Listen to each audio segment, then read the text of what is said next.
Bonjour chers spectateurs, je vais maintenant vous parler des scooters, des motocycles, qui étaient des machines magnifiques au moment de leur sortie. Leur conception intégrait des solutions techniques très audacieuses, en avance sur leur temps de plusieurs décennies, et le premier modèle de la société est devenu le premier scooter commercialement réussi. Il s'agit de la technologie américaine Salisbury. Elle était équipée d'un variateur bien avant ses concurrents, ainsi que de nombreuses fonctionnalités destinées aux automobilistes, qui facilitaient son utilisation et son entretien. Et bien sûr, ces scooters avaient un design magnifique. Beaucoup en rêvaient, des stars d'Hollywood et des hommes d'affaires jusqu'aux garçons des petites villes américaines. C'est l'histoire des magnifiques scooters Salisbury. Vous êtes sur la chaîne Cross Moto. Bonne vidéo.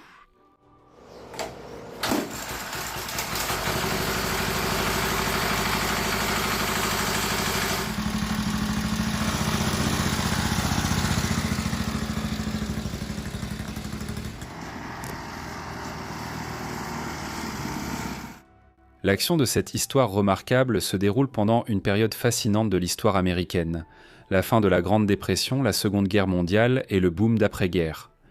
Les scooters Salisbury étaient révolutionnaires par leur design et conception. Ils étaient censés conquérir le marché, mais hélas, leurs créateurs ne disposaient pas de beaucoup d'argent, et ce sont finalement les concurrents qui ont gagné. Salisbury. La plupart des choses dans ce monde commencent par une idée. C'est ainsi qu'est né le scooter Salisbury. Pour débuter son histoire, il faut mentionner brièvement son créateur.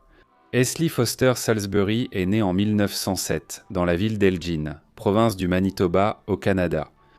Le 14 juin 1927, Salisbury est devenu citoyen des États-Unis et a déménagé en Californie.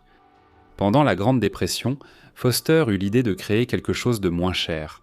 Un moyen de transport bon marché et pratique qui devait conduire le pays à la prospérité.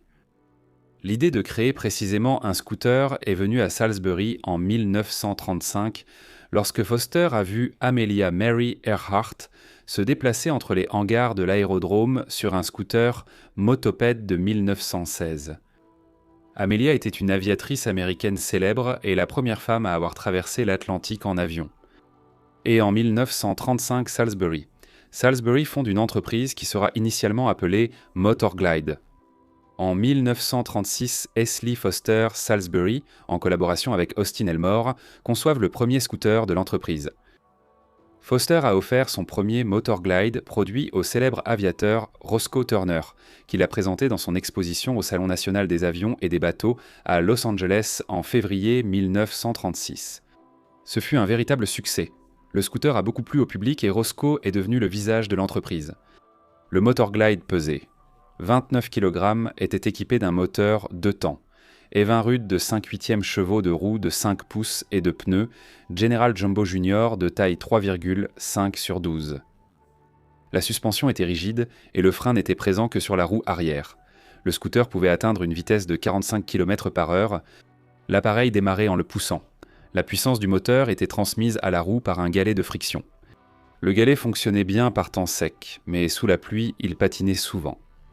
Salisbury a remplacé la transmission par une chaîne, mais il fallait désormais éteindre le scooter au feu rouge et le redémarrer en le poussant. Les versions avec galet avaient un mécanisme de désengagement agissant comme un embrayage, évitant de couper le moteur au carrefour. Un an plus tard, en 1937, le modèle Motorglide Deluxe est apparu. Foster a tout de suite compris que les personnalités connues étaient un bon moyen de promouvoir ces scooters. Il s'agissait de pilotes, d'acteurs hollywoodiens et d'autres figures marquantes. Ici, par exemple, sur cette photo, vous pouvez voir Freddie Bartholomew, une mégastar hollywoodienne des années 30 et heureux propriétaire du premier Motorglide mis en vente. Au total, environ 300 Motorglide ont été produits. Le premier modèle de la société coûtait 155 $ de l'époque. En 1937, Foster a connu le succès en lançant la deuxième génération des impressionnants Aero et Aero 30. Salisbury a fermé le compartiment moteur avec des panneaux, a remplacé le moteur de temps Evinrude par un Johnson 4 temps de 100 cm3 de puissance similaire et a réduit le prix de 25%. Ce fut un succès. Tout le monde voulait ce scooter. Des stars d'Hollywood et des hommes d'affaires jusqu'aux jeunes hommes et femmes ordinaires à travers tout le pays. Remarquez le phare fixé juste au-dessus du klaxon et du T supérieur du guidon. C'est le meilleur moyen de reconnaître que vous êtes devant un Aero 37. Foster voyait de nombreuses applications commerciales possibles pour l'aéro. Le travail de la police, le contrôle du stationnement, la livraison de courriers, journaux, télégrammes et de voitures nées par les concessionnaires. Certains scooters étaient pondés conçus en tricycle, permettant aux concessionnaires de les remorquer en voiture et de rentrer au bureau sur le tricycle. Le déplacement du personnel sur les aérodromes, les studios de cinéma et les entrepôts. Et comme le montrent de nombreuses photos conservées, Salisbury a réussi à promouvoir l'aéro dans certains secteurs. Et pour certaines tâches, le scooter était équipé d'un sidecar. Un peu plus d'1 millier de scooters de deuxième génération ont été produits.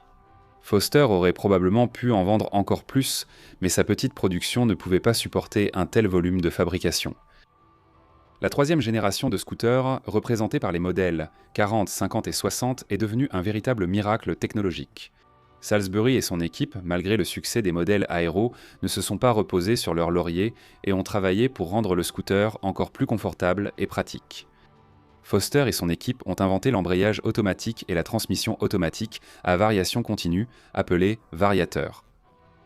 Aucun autre fabricant de scooters, même Vespa et Lambretta, n'a pu atteindre le niveau de technologie intégré dans la Motor Glide, même 10 à 15 ans plus tard. Faites attention aux phares sur le guidon, c'est un signe distinctif des modèles de 38 et 39. Dans le cadre d'une grande campagne publicitaire, la société Salisbury et General Tire and Rubber Company, le fabricant des pneus utilisés sur tous les scooters Motor Glide, ont sponsorisé 2 acteurs qui, durant l'hiver 38-39, ont traversé les États-Unis sur 2 scooters Motor Glide. Ils ont visité de nombreuses grandes villes. Le voyage a commencé à Los Angeles et s'est terminé après 50 jours à New York. La distance parcourue était de 7 885 km, soit 4 900 miles. La consommation moyenne de carburant sur les véhicules Motor Glide était de 2 litres au 100 km. Vers l'année 40, Foster avait développé un scooter plus puissant et de plus grande taille, utilisant également un variateur. C'était la 4e génération technologique de l'entreprise, illustrée par le modèle 70 à 74. La puissance des moteurs est passée d'1,5 cheval sur le modèle 60 à 2,5 chevaux. Avec la guerre, Salisbury a rencontré de nombreuses difficultés. L'économie est passée en mode guerre et des achats prioritaires ont été instaurés. Dans ce système, les moteurs à combustion interne étaient inclus, et Foster devait les chercher avec beaucoup de difficultés pour maintenir la production de scooters. Entre 1940 et 1945, la majorité des scooters a été livrée à l'armée ou à des sous-traitants fabriquant des armes. Motor Glide était un fidèle assistant pour le personnel des aérodromes et des bases navales, ainsi que pour les grandes entreprises. Environ 2500 à 3000 exemplaires de scooters de 4e génération ont été assemblés. Au milieu de la guerre, l'armée a lancé un appel d'offres pour un scooter motorisé, supposément pour participer à l'invasion de l'Europe. En 1943, Salisbury a développé un prototype qui pouvait être équipé d'une sidecar et était doté d'un moteur de 5 chevaux. Cependant, les généraux de l'état-major ont rejeté ce développement. À cette époque, dans la course au contrat gouvernemental pour les scooters, c'est Cushman qui a gagné. Leurs scooters, plus simples et économiques que ceux de Salisbury, étaient donc le choix évident des responsables militaires. À la fin de la guerre, Foster et son entreprise connaissaient aussi des difficultés financières, tandis que Salisbury recherchait des sponsors pour financer la fabrication de scooters et permettre une expansion rapide en temps de paix. Durant la Seconde Guerre mondiale, la société Salisbury a développé des souffleries pour les chasseurs, menant à son rachat par une autre entreprise, par la société Avion Inc., qui a immédiatement changé de nom pour devenir Salisbury Motors Incorporated. Après la guerre, en 1946, l'entreprise est passée sous le contrôle du groupe Northrop Aviation. Foster a acquis un certain capital. Et nous voilà arrivés au Salisbury Model 85, la quintessence du savoir-faire et de l'expérience de la société Salisbury dans la construction de scooters. Le scooter de 5e génération, Model 85, était incroyable. Sa conception a été prise très au sérieux. Un design futuriste, un moteur 4 temps fiable de 318 cm3 développant 6 chevaux spécialement conçus pour ce scooter, la transmission à variation continue exclusive et des pédales d'accélérateur et de frein comme sur les voitures ont fait de ce scooter un véritable rêve. Ce scooter était impressionnant à tous points de vue, jusqu'à la faillite de Salisbury Motors en août 1947.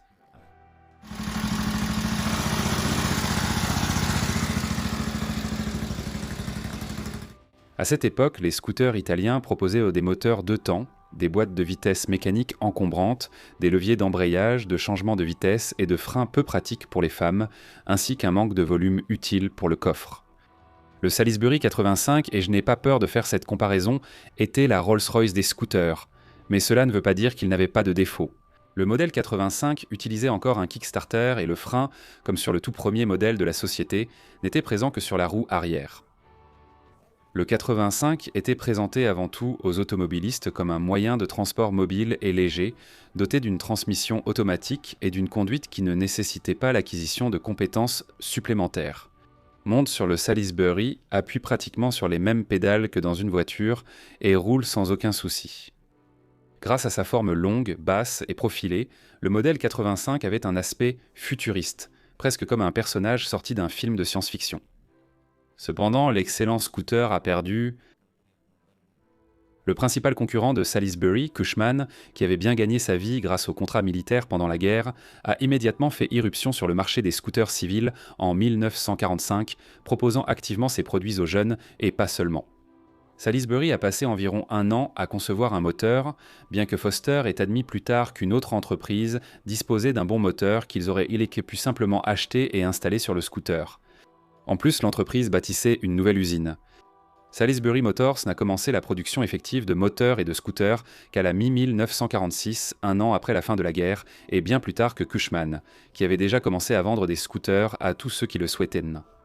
Malgré l'énorme avantage de Cushman au début de la période d'après-guerre, le Salisbury Model 85 était un excellent scooter. Une conception étonnamment avancée, un moteur fiable et une boîte de vitesse à variation continue fantastique. La demande était là. Dès que Salisbury a résolu les problèmes de production, la fabrication des scooters a pris de l'ampleur. Il semblait que Salisbury était sur la bonne voie. Mais malgré tous les efforts de l'entreprise pour maintenir un budget positif, malgré l'augmentation de la production et des ventes, ainsi que la réduction du coût de fabrication de l'unité du modèle 85, la situation de Salisbury était mauvaise.